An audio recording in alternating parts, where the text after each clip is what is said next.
Now start with monotonicity. Given interval में अगर कोई फंक्शन पूरी तरीके से इंक्रीजिंग या से डिक्रीजिंग होता है तो उस फंक्शन को हम सिंपली क्या बोलते हैं, मोनोटोनिक फंक्शन। उस इंटरवल में, गिवन इंटरवल में अगर कोई फंक्शन प्योर आइदर इंक्रीजिंग और या प्योर डिक्रीजिंग होगा तो उस इंटरवल में उस गिवन फंक्शन को we are called monotonic function. Monotonic में वो इंक्रीजिंग भी हो सकता है और डिक्रीजिंग भी हो सकता है। नाउ द अब इंक्रीजिंग की अगर बात किया जाए, इंक्रीजिंग की बात किया जाए तो सबसे पहले हम increasing and decreasing at a point पे अगर बात करें इस वर्ड को कि the function is said to be increasing and decreasing at a point. तो किसी पॉइंट पर गिवन फंक्शन को हम इंक्रीजिंग या डिक्रीजिंग कब बोलेंगे, आप इस तरीके से समझोगे कि एट x बराबर a पर अगर हमें ये चेक लगाना है कि गिवन फंक्शन मेरा इंक्रीजिंग है या डिक्रीजिंग है, तो उस चेक को लगाने के लिए हम सिंपली यहां पर इस a पर फंक्शन की वैल्यू कैलकुलेट करेंगे और is f over a minus h पर a माइनस h सिंपली एक हाइपोथेटिकल पॉइंट होगा। हम यहाँ पे limit h tending to the zero apply नहीं कर रहे।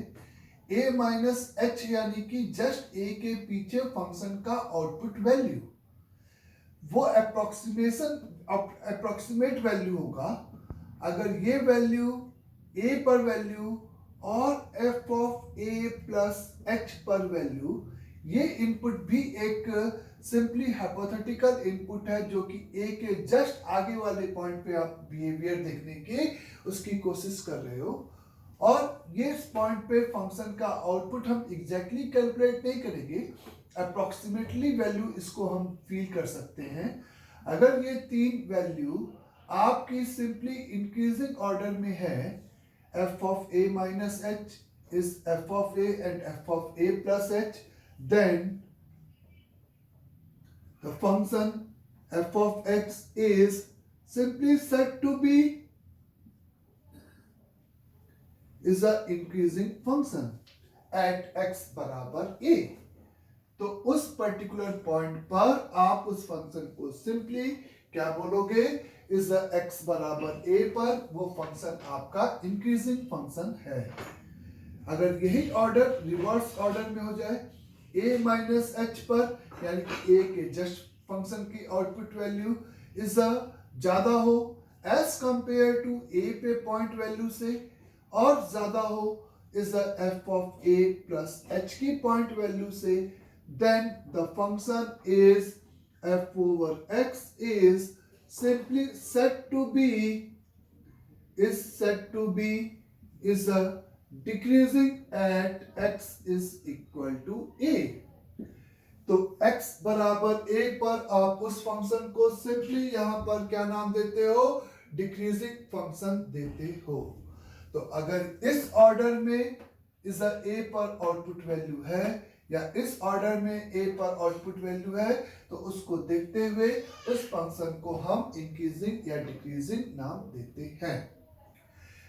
इसके लिए जैसे ही आपको इंक्रीजिंग और डिक्रीजिंग वर्ड का नाम आता है तो आप सिंपली आपके दिमाग में यही आता है कि f डैश x पॉजिटिव या f डैश x निगेटिव, कि उस पॉइंट a पर f डैश पॉजिटिव है, लेकिन इंक्रीजिंग या डिक्रीजिंग एट अ पॉइंट किसी भी फंक्शन को होने के लिए यह बिल्कुल भी जरूरी नहीं है कि वो फंक्शन आपका क्या हो, इज अ डिफरेंशिएबल हो। जब आपका फंक्शन डिफरेंशिएबल होगा तभी तो आप f डैश की बात करोगे। ये इंक्रीजिंग और डिक्रीजिंग आपके is a discontinuous non differentiable point, non differentiable at x बराबर a is a discontinuous at x बराबर a फंक्शन के लिए भी डिफाइंड हो सकता है। बस ये ऑर्डर अगर या ये ऑर्डर अगर एग्जिस्ट करेगा तो फंक्शन करस्पॉन्डिंग या इंक्रीजिंग या डिक्रीजिंग कहलाएगा। अंडरस्टैंड सभी को?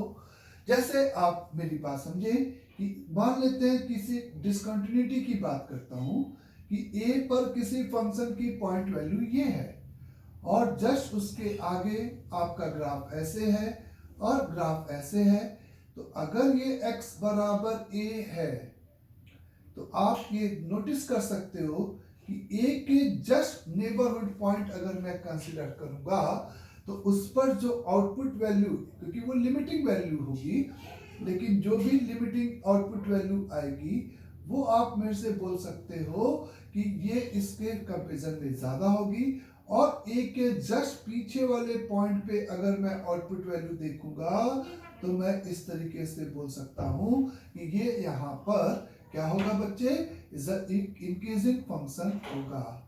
ये एकदम ग्राफिकली आप फील करोगे तो हमेशा आपका सही होगा।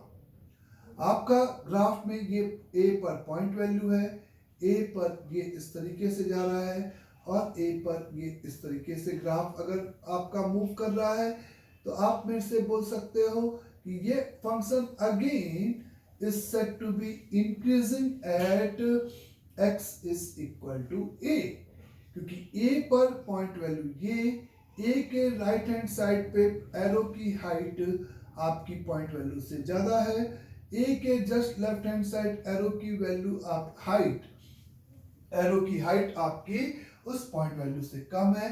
तो ये जो आप देख रहे हो स्टेप वाइज, वो एक आपका simply is a step up जा रहा है, इसलिए the function is simply said to be increasing.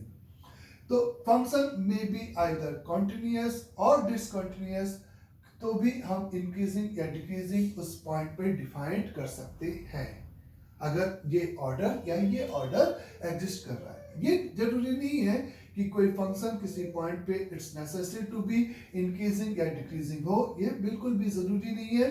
वो इस तीन आउटपुट वैल्यू पर इसे डिपेंड करेगा, सिंपल सी बात है।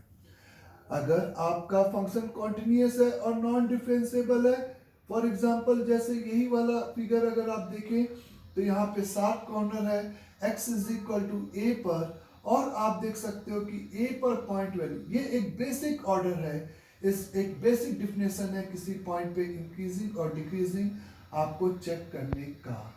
तो यहाँ पर आप देख सकते हो कि इस तरीके से ये a पे आउटपुट वैल्यू, अगर आप इस हाइट देखते हो y कोऑर्डिनेट तो वो एक इंक्रीजिंग ऑर्डर में है, तो function is said to be simply increasing at this point.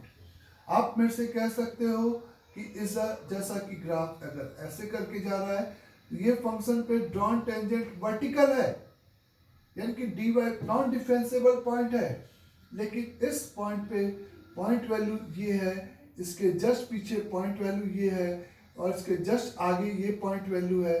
तो आप इस हाइट को जस्ट इसके नेबरहुड पे जितना पास ड्रॉ करके फील कर सकते हो इस डार्क सर्कल को। ये जो 3 पॉइंट अपन प्लॉट कर रहे हैं तो वो इस तरीके से इज अ डिक्रीजिंग ऑर्डर में है, तो that's why this function is said to be, ये इंक्रीजिंग हो गया, ये आपका इंक्रीजिंग हो गया और ये आपका सिंपली यहाँ पर डिक्रीजिंग हो गया। आई मेरी बात समझे? तो ये आपका इस तरह से डिक्रीजिंग ऑर्डर में था, इसलिए ये डिक्रीजिंग में हो गया, ये इनइक्वालिटीज यहाँ पे होल्ड कर रही थी। इक्वलिटी होगी तो भी आपका फंक्शन इंक्रीजिंग या डिक्रीजिंग नहीं कहलाएगा। कहने का मतलब ऐसा है कि ये इस तरीके से गया बच्चे कांस्टेंट, और फिर इस तरीके से, तो अगर ये पॉइंट x बराबर a है और ये कांस्टेंट अगर है इस इंटरवल में, तो यहाँ पर a माइनस एच पर पॉइंट वैल्यू इस a के बराबर है, इसलिए ये नाइदर इंक्रीजिंग और नॉट डिक्रीजिंग आपका कहलाएगा। अंडरस्टैंड? तो किसी भी पॉइंट पर कंटिन्यूटी इंक्रीजिंग और डिक्रीजिंग के लिए ये डिफरेंशियल हम इसे जज करते हैं कि ये ट्रू है या नहीं है, सीधी सी बात है। तो नाउ जैसे अगर आपसे कहा दिया जाए कि इज अ गिवन फंक्शन, है ना बच्चे,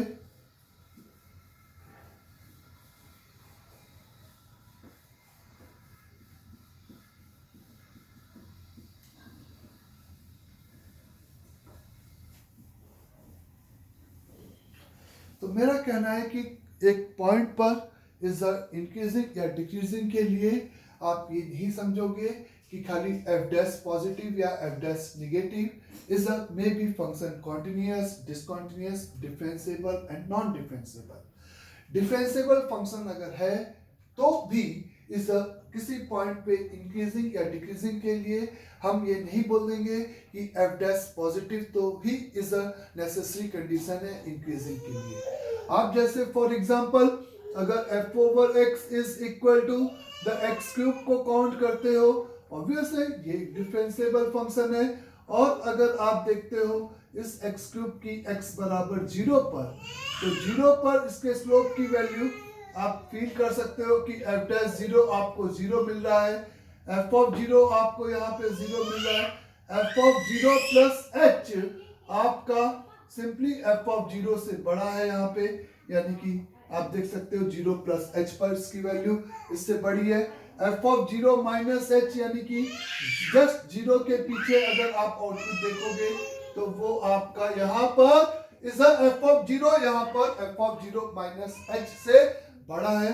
तो इसका मतलब कि ये फंक्शन आपका 0 पर क्या कहलाएगा, इंक्रीजिंग फंक्शन कहलाएगा। तो एक और बात आपको समझ में आई यहाँ पे कि इंक्रीजिंग होने के लिए ये डिफरेंशिएबल फंक्शन में भी इंक्रीजिंग वर्ड हम उस फंक्शन के लिए भी अप्लाई कर सकते हैं जहां पर उसकी डेरिवेटिव वैल्यू 0 होगी। तो आपको सबसे पहले इंक्रीजिंग वर्ड्स को डेरिवेटिव से रिलेट करने का जो कॉन्सेप्ट मन में है उसको एक बार हटाना पड़ेगा कि डेरिवेटिव पॉजिटिव तो ही इंक्रीजिंग, ये आपको थोड़ा सा जब मॉडिफाइड करने की जरूरत पड़ेगी। ये बात सही है कि अगर कोई फंक्शन डिफरेंशिएबल फंक्शन की किसी x बराबर a पर उसकी डेरिवेटिव वैल्यू पॉजिटिव है, लेकिन डेरिवेटिव वैल्यू केवल किसके लिए, जब वो फंक्शन आपका सिंपली कैसा है बच्चे, इज एक इंक्रीजिंग एक डिफरेंशिएबल फंक्शन है। तो अगर एक डिफरेंशिएबल फंक्शन के लिए x बराबर a पर f डैश a आपका पॉजिटिव है तो उस पॉइंट पे function is said to be increasing. अगर f डैश a अगर निगेटिव है तो उस पॉइंट पे function is said to be decreasing. लेकिन ये नेसेसरी है, ये बात गलत है। आपने देखा कि एक्स क्यूब जैसे एग्जांपल में derivative function is a differentiable function होते हुए भी उस पे डेरिवेटिव वैल्यू 0 रखते हुए भी वहां पे ग्राफ आपका क्या था, इज अ इंक्रीजिंग था। अंडरस्टैंड सभी को? नाउ अगर आपको वेरीफाइड करना है कि given function whether is the corresponding point पर इंक्रीजिंग है या डिक्रीजिंग है, तो आपको उसके लिए 3 आउटपुट वैल्यू चाहिए, f of a plus h और f of a minus H.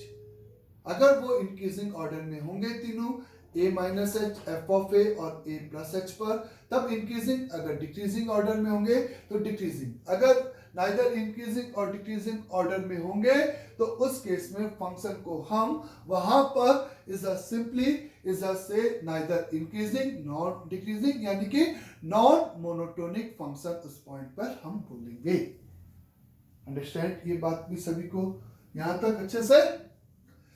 Now सजे फॉर एग्जांपल अपन को दे रखा है F of x is equate with simply is a x cube plus का 3x when x will be lesser than or equal to 1, when x will be greater than 1 this will be x square plus का 3x। इस तरीके से अगर आपको एक function दे रखा है और x एट x बराबर a पर एग्जामिन करना है कि whether the function is increasing or decreasing या neither increasing nor decreasing। ये फंक्शन x बराबर 1 पर आपका इंक्रीजिंग है या डिक्रीजिंग है या नाइदर इंक्रीजिंग नॉर डिक्रीजिंग है, इस बात को आपको सिंपली यहाँ पर वेरीफाइड करना है। तो उसके लिए आप सीधे f ऑफ 1 निकालोगे, फिर f ऑफ 1 माइनस एच निकालोगे और f ऑफ 1 प्लस एच निकालोगे। तो मेरा सिंपल सा कहना है, ग्राफ से बेटर तरीका कुछ भी नहीं होगा। अगर किसी भी फंक्शन का हम ग्राफ बनाने में समर्थ हैं तो उससे ज्यादा अच्छा तरीका कुछ भी नहीं होगा। 1 पे आप देख रहे हो पॉइंट वैल्यू इसके पास 4 है, इसकी जो डेरिवेटिव है 3x स्क्वायर प्लस 3, यानी कि एक 1 पे पॉजिटिव वैल्यू है। ठीक है, ये 1 पे आगे डिफाइन नहीं है, तो 1 की लेफ्ट हैंड डेरिवेटिव आपको ग्राफ इस तरीके से जाता हुआ दिखाई देगा, क्योंकि स्लोप की वैल्यू यहाँ पर इस कर्व के लिए 1 पे पॉजिटिव है, लेकिन वो इस कर्व का लेफ्ट हैंड डेरिवेटिव कहलाएगा। 1 पे इस फंक्शन की पॉइंट वैल्यू 4 है, इस पे अगर आप स्लोप देखते हो तो 2x प्लस 3 है, तो 2x प्लस 3 यानी कि आप सिंपली यहाँ पे भी स्लोप की वैल्यू पॉजिटिव है। ओवरऑल फंक्शन यहाँ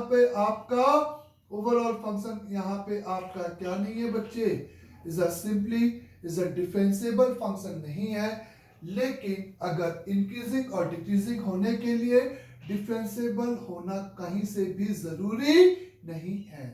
तो 1 पे ये ग्राफ जा रहा था आपका, आप फील कर सकते हो कि ये ग्राफ और ये ग्राफ, तो set to be increasing function. इस फंक्शन को हम यहाँ पर सिंपली क्या नाम देंगे, इज अ एक इंक्रीजिंग फंक्शन, इस तरीके से डिफाइन करेंगे।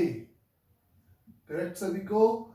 f of x is suppose आपको गिवन है कुछ इस तरीके से, is a simply x square plus का px प्लस का q when x will be greater than or equal to 1, when x will be lesser than 1, this will be equal the ax plus b. This will be ax plus b. So is a find the condition यानी कि coefficients के बीच में for the f of x is increasing at x is equal to 1. तो x is equal to 1 पे अगर आपको चाहते हो कि ये फंक्शन एक इंक्रीजिंग हो जाए, तो इसका मतलब कि इस क्वाड्रेटिक तक 1 पे जो पॉइंट वैल्यू आ रही है और 1 के पीछे एक इंक्रीजिंग ऑर्डर में होना चाहिए।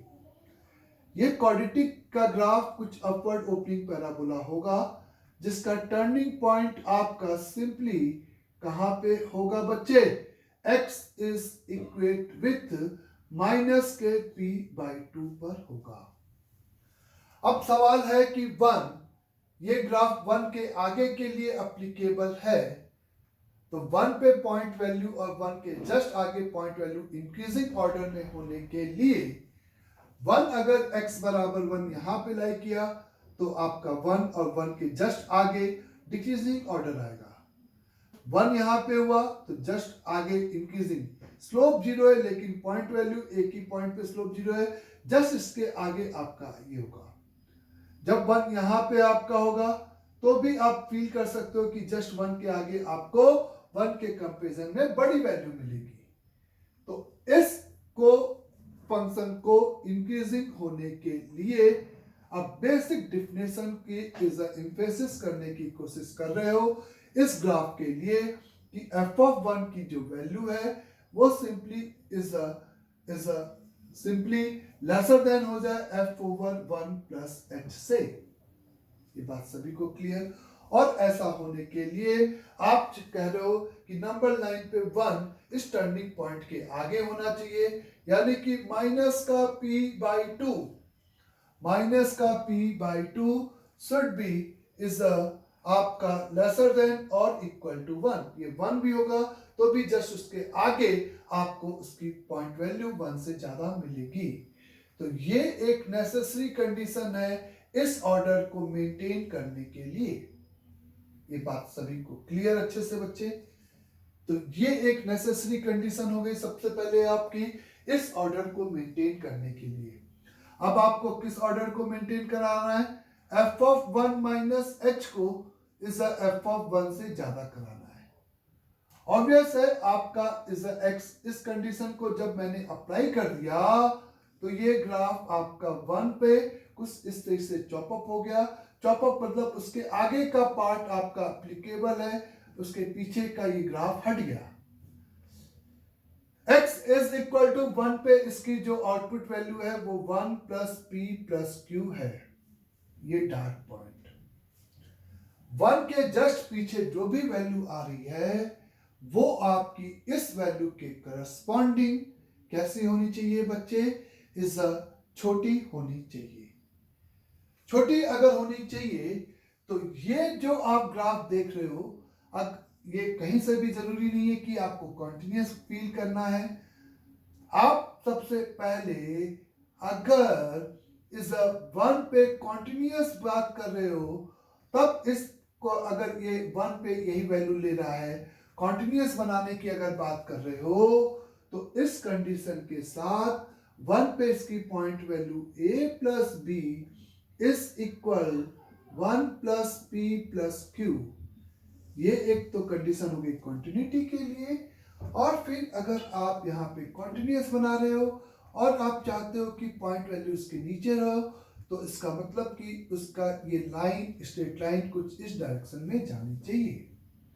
और इस डायरेक्शन में जाने का मतलब यही है कि यहाँ पर a की जो वैल्यू है, वो बच्चे कैसी होनी चाहिए? a की वैल्यू यहाँ पर पॉजिटिव होनी चाहिए। तो ये कंडीशन आ रहा सभी क्वेश्चन में। और साथ में a आपका ग्रेटर देन 0, क्योंकि इस केस में इस पॉइंट पे स्लोप की वैल्यू पॉजिटिव, तो a इसका x बराबर 1 पे स्लोप है या स्ट्रेट लाइन का ग्राफ है, तो इस तरह से ग्राफ जाना चाहिए। जब आपने सोचा कि ग्राफ को मैं डिसकंटिन्यूअस रखूं, तो यानी कि ये वाला ऑर्डर तो फिक्स हो ही गया इस कंडीशन के लिए। जब आप अब डिसकंटिन्यूअस के लिए आप वॉइड रखोगे, तो ऑब्वियस अगर ये पॉइंट वैल्यू है, तो वॉइड की पोजीशन इस पॉइंट के किधर होनी चाहिए बच्चे? नीचे होनी चाहिए। नीचे में कहीं पे भी हो, चाहे कैसे भी ग्राफ हो, ये ग्राफ होगा तो भी is x is equal to 1 के जस्ट पीछे इसकी वैल्यूज के कंपेरिजन में कम वैल्यू होगी, चाहे ऐसा स्लोप हो चाहे ऐसे स्लोप हो। यानी कि फिर a पे डिपेंडेंसी नहीं रहेगी, लेकिन उस केस में ग्राफ आपका डिसकंटिन्यूअस हो गया। और आपने कहा कि ऐसा होने के लिए वॉइड की पोजीशन यानी कि a plus b must be lesser than होना पड़ेगा 1 प्लस पी प्लस क्यू से। तो ये जब कंडीशन एप्लीकेबल होगी इसके साथ, तो आइदर दिस और दिस के साथ ये दो केस होगा, जिसके लिए आप कह सकते हो given function is simply set to be is increasing at x is equal to 1। इस फंक्शन को हम x बराबर 1 पर सिंपली क्या बोल सकते हैं? इंक्रीजिंग बोल सकते हैं। तो किसी भी फंक्शन को किसी भी पॉइंट पर इंक्रीजिंग या डिक्रीजिंग बनाने के लिए is a basic method applicable होगा कुल मिलाकर। अंडरस्टैंड सभी को यहां तक अच्छे से? आपको दे रखा है is a for x lesser than और equal to 1, this will be आपको गिवन है x square plus is a x square plus ax plus b plus x greater than और इक्वल टू 1 के लिए दिस इज गिवन है x multiplied by e की power x। ऐसा कुछ given है बच्चे यहां पर। और कहा जा रहा है द फंक्शन आपका सिंपली क्या हो जाए? f of x is, minus लगा दिया, is decreasing at x is equal to 1। तो ये फंक्शन आप चाहते हो कि x इज इक्वल टू 1 पर सिंपली क्या हो जाए? डिक्रीजिंग हो जाए। अंडरस्टैंड सभी को? तो इस फंक्शन को x इज इक्वल टू 1 पे डिक्रीजिंग बनाने के लिए इस ये 1 या 1 के पीछे ग्राफ था और ये 1 के जस्ट आगे ग्राफ है। इसका ग्राफ तो फिक्स है, इसका ग्राफ तो फिक्स है। अगर आप simply y is equal to x into e की पावर माइनस x की बात करते हो, तो इसका जो dy बाई डी एक्स है, ग्राफ बनाने के लिए डेरिवेटिव देखा, x e की power minus x into minus plus e की पावर माइनस एक्स, यानी कि माइनस ई की पावर एक्स माइनस का 1, ये आएगा बच्चे। यानी कि 1 पे इसकी स्लोप की वैल्यू 0 है, और 1 के जस्ट आगे, 1 के जस्ट आगे ये आपका निगेटिव है, तो यानी कि इस 1 पे वैल्यू इसके पास कितनी, 1 इंटू इज 1 अपॉन ई, और इसका जो ग्राफ आपका जाएगा वो कुछ इस तरीके से आपका यहाँ पे ग्राफ होगा पूरा फंक्शन का। ये बात सभी को क्लियर हो गई अच्छे से। तो चूंकि आपको ये decreasing graph x greater then 1 के लिए अप्लाई करना, पार्ट लेना था, तो इस फंक्शन को जब आप प्लॉट करोगे तो x लेसर देन 1 के लिए, x ग्रेटर देन 1 के लिए आपका पोर्शन इज एकदम फिक्स पैटर्न रखेगा। इज fx की अगर आप बात करते हो तो fx के लिए आप कहते हो कि x इज इक्वल टू 1 पर इसकी वैल्यू 1 डिवाइडेड बाई ई होगी वॉइड के साथ। ये ग्राफ इस तरीके से, इसको कट नहीं करेगा, ये ग्राफ इसका बेसिकली इस तरीके से जाएगा। अब पीछे कैसा हो उससे मतलब नहीं है, हमें एक पर्टिकुलर पॉइंट पर इसको क्या बनाना था, डिक्रीजिंग बनाना था। ये बात क्लियर सभी को, क्योंकि ये अगर तुम इन्फिनिटी पे लिमिट देखोगे तो e की पावर माइनस इन्फिनिटी 0, जिसमें एक्सपोनेंशियल फंक्शन आपका डोमिनेट करेगा, तो ये ग्राफ होगा। अंडरस्टैंड ये बात भी। आगे अब आपको 1, तो इसका मतलब कि अभी आपने केवल वॉइड के आगे की बात की है। अब जब आप इसकी बात कर रहे हो तो इसका ग्राफ सिंपली एक पैराबोला है। फिर से x लेसर देन और इक्वल टू 1 में डिक्रीजिंग रखना है, तो यानी कि 1 इसका इस टर्निंग पॉइंट के बराबर या जस्ट इससे पीछे होगा, तो इसके पीछे की वैल्यू इससे 1 पे जो वैल्यू आएगी और 1 के पीछे जो वैल्यू आएगी वो डिक्रीजिंग ऑर्डर में आएगी। और इसका जो टर्निंग पॉइंट होगा वो आपका माइनस का a/2 होगा, और आप चाहोगे कि 1 शुड बी आपका लेसर देन और इक्वल टू माइनस का a/2 हो जाए। और ऐसा करने से आपके पास जो ग्राफ निकल के आएगा वो यहां तक आएगा, डार्क पॉइंट के साथ ये ग्राफ होगा, और इस डार्क पॉइंट की जो हाइट होगी वो 1 प्लस a प्लस b होगी। अब आप इसके आगे इस ग्राफ को इज कॉन्टिन्यूअस बनाना चाहते हो कि डिसकंटिन्यूअस, वो आपकी इच्छा है। इस मेरा सिंपल सा कहना है कि जब ये हाइट आप यहाँ पे रखोगे, यहाँ पर इस तरह से रखोगे, क्योंकि ये पैटर्न फिक्स कर दिया इस कंडीशन के लिए, तो आप देखोगे कि 1 पे वैल्यू ये आई, 1 के जस्ट पीछे और 1 के आगे डिक्रीजिंग ऑर्डर में है। आप वैल्यू देखने के लिए ये हाइट देख रहे हो, y कोऑर्डिनेट, इस हाइट की बात कर रहे हो। अंडरस्टैंड सभी को। जब आप यहाँ पर इसको कम करते करते भले कॉन्टिन्यूस बना लो तो भी ये इस तरीके से ही मूव करेगा बच्चे। और जब जैसे ही आपने इसको यहाँ पे नीचे लेके चले गए तब कौन सी कंडीशन इनवैलिड हो जाएगी, f(1) यहाँ पर इस केस में आपका इज f(1) प्लस h से इज बड़ा नहीं हो पाएगा। तो अगर ये नहीं होगा तो इसका मतलब ये डिक्रीजिंग फंक्शन नहीं होगा। अंडरस्टैंड। तो इसका मतलब आप कहोगे 1 should be lesser than minus का a/2 and the second condition is 1 plus a plus b must be is a greater than or equal to 1 divided by e। तो ये जो दो कंडीशन होंगी उसके लिए गिवन फंक्शन आपका सिंपली इज इन डिक्रीजिंग होगा at x is equal to किस पर, 1 पर। तो ऐसे करके आपको किसी भी पॉइंट पर फंक्शन की क्या चेक करना होगा बच्चे, इस फंक्शन की इंक्रीजिंग और डिक्रीजिंग को वेरीफाइड करना होगा, या आपको फोर्सफुली इस गिवन पॉइंट पर गिवन फंक्शन को इंक्रीजिंग या डिक्रीजिंग बनाना होगा। तो दोनों ही केसेस में ग्राफिकल अप्रोच सबसे जरूरी होगा और आपको सबसे पहले ये समझने हैं कि इज इंक्रीजिंग और डिक्रीजिंग के लिए अब वो कॉन्सेप्ट आपको भूलना पड़ेगा कि खाली हम डेरिवेटिव पॉजिटिव कर देंगे, क्योंकि derivative is a may be zero हो सकता है इंक्रीजिंग पॉइंट या डिक्रीजिंग पॉइंट पे, is a may be positive. लेकिन ये बात सही है कि अगर एक डिफरेंशिएबल फंक्शन का डेरिवेटिव एट x बराबर a means F dash A अगर पॉजिटिव है तो the function is said to be increasing a पर। अगर कोई फंक्शन का एफ डैश ए निगेटिव है, एफ डैश ए निगेटिव मतलब फंक्शन ऑब्वियसली डिफरेंशिएबल है, तभी तो आप उस पर डेरिवेटिव वैल्यू डिफाइन कर रहे हो।